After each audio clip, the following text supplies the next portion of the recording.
Hello guys. तो आज हम सॉल्व करेंगे लीड कोड का डेली प्रॉब्लम। तो आज 8 फरवरी है। Question number 110।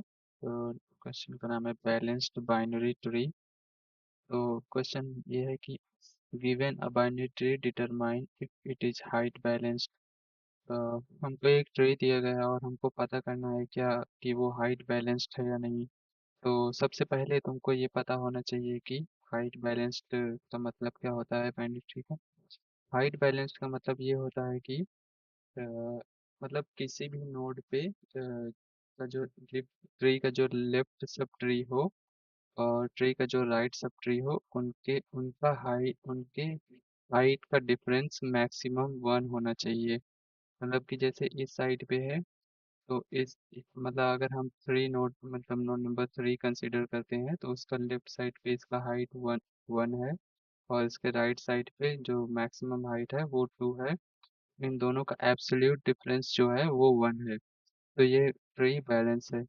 अब इसको देख लेते हैं दूसरे वाले का। इसमें ये है कि अगर नोड नंबर 1 पे हम रूट नोड पे कंसीडर करते हैं तो इसका लेफ्ट साइड पे मैक्सिमम हाइट जो है वो हमारा 3 है और जो राइट साइड पे है उसका मैक्सिमम हाइट जो है ये 1 है। तो इसका अगर एब्सोल्यूट डिफरेंस लेंगे हाइट्स का तो ये हमारा 2 आएगा, तो ये अनबैलेंस्ड है। जैसे अगर हम दूसरे वाले का भी देखेंगे तो इस वाले मतलब अगर किसी भी एक जगह पे अगर हमारा ये ऐसा हो जाता है कि ये मतलब कंडीशन सेटिस्फाई नहीं करता तो ये हमारा अनबैलेंस्ड मतलब कि height unbalanced height balance tree हो जाता है।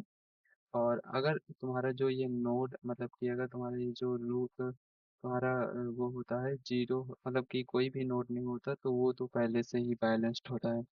तो हम देख लेते हैं कि हम इसको कैसे सॉल्व करेंगे। तो सबसे सिंपल अप्रोच ये है कि हम इसको रिकर्सिवली सॉल्व करें कि हर नोड पे हम लेफ्ट साइड के बाइनरी ट्री का हाइट कैलकुलेट कर लें और राइट साइड के बाइनरी ट्री का मतलब हाइट कैलकुलेट कर लें और फिर उन दोनों का एब्सोल्यूट डिफरेंस लेके चेक करें क्या वो अगर जीरो से मतलब कि अगर वो 1 से बड़ा है तो हम डायरेक्ट ही रिटर्न कर देंगे कि ये मतलब कि अनबैलेंस्ड है।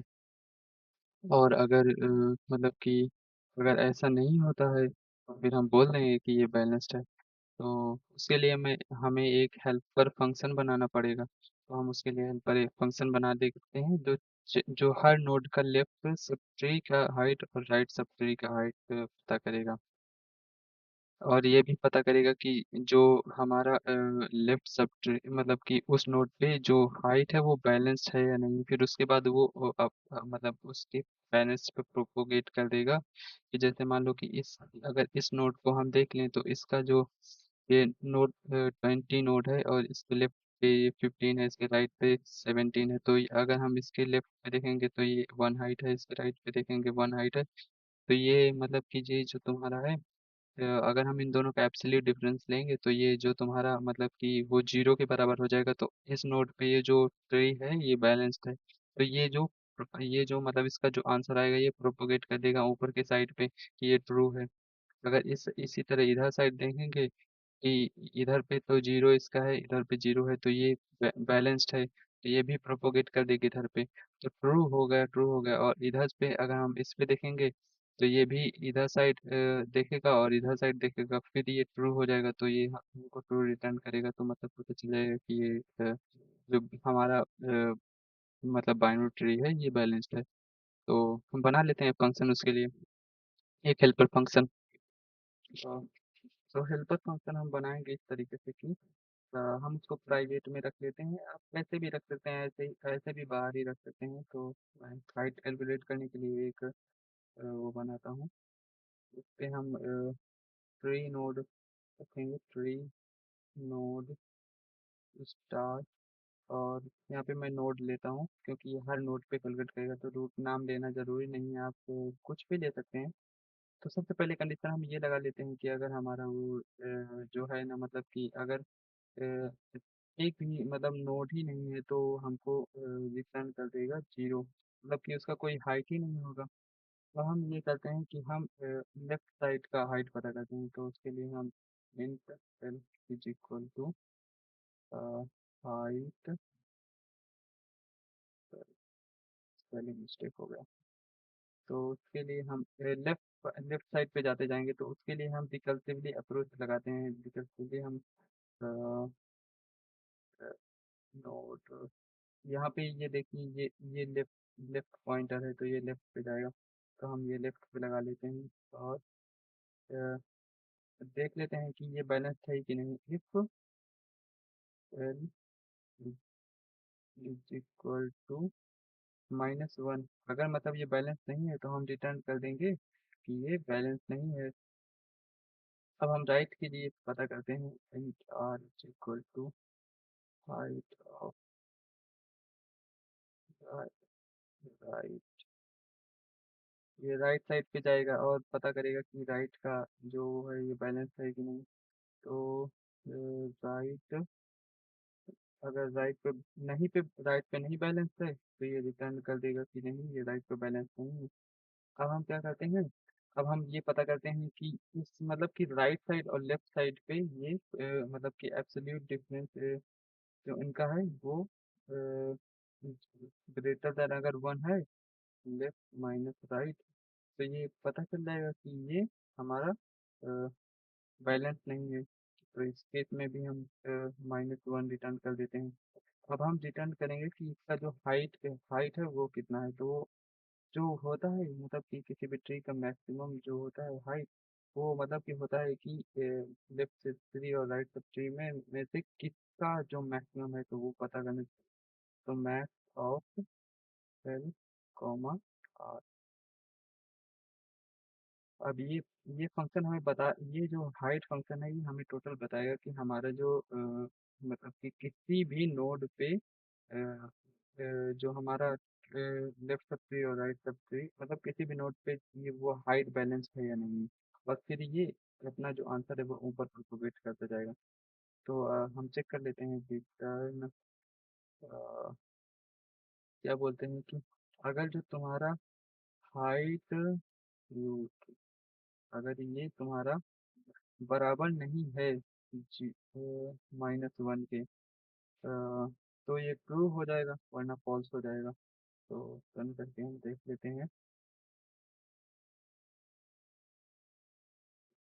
क्या है।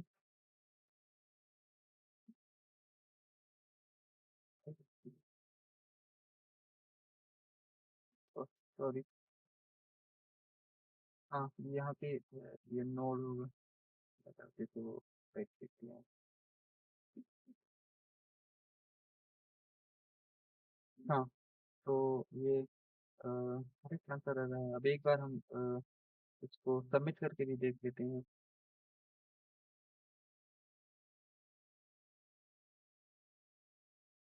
हाँ,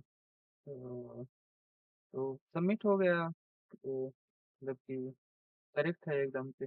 तो अब हम ये पता कर लेते हैं कि इसका टाइम कॉम्प्लेक्सिटी क्या होगा। टाइम कॉम्प्लेक्सिटी के लिए आप यहीं से भी देख सकते हैं इसका टाइम कॉम्प्लेक्सिटी क्या है। तो ओ ऑफ 1 टाइम कॉम्प्लेक्सिटी है इसका। और स्पेस कॉम्प्लेक्सिटी देखने के लिए अब बहुत सारे लोग ये सोचेंगे कि इसका स्पेस कॉम्प्लेक्सिटी हमने कोई भी स्पेस तो लिया ही नहीं, लेकिन क्या होता है कि जब हम रिकर्जन यूज करते हैं तो उससे क्या होता है, रिकर्जन एक स्टैक बनता है जिसपे हम मतलब कि वैल्यू डालते जाते हैं। तो उसके लिए हमारा एक्स्ट्रा एक टाइम वो ऑफ 1 यूज होता है। तो इस वजह से यहाँ की जो टाइम कॉम्प्लेक्सिटी होगी वो ओ ऑफ 1 होगी। तो टाइम कॉम्प्लेक्सिटी हम सॉरी, तो इसका जो टाइम कॉम्प्लेक्सिटी होगा वो हमारा ओ ऑफ 10 होगा, कि मतलब कितने वो उससे रहेंगे। और स्पेस कॉम्प्लेक्सिटी जो होगा वो भी हमारा ओ ऑफ 1 होगा। ये स्पेस कॉम्प्लेक्सिटी होता है रिकर्जन स्टैक का। रिकर्जन स्टैक जब हम रिकर्जन पढ़ते हैं तो उस पे हम मतलब कि हमको डालना पड़ता है, तो वो उसका टाइम कॉम्प्लेक्सिटी होता है।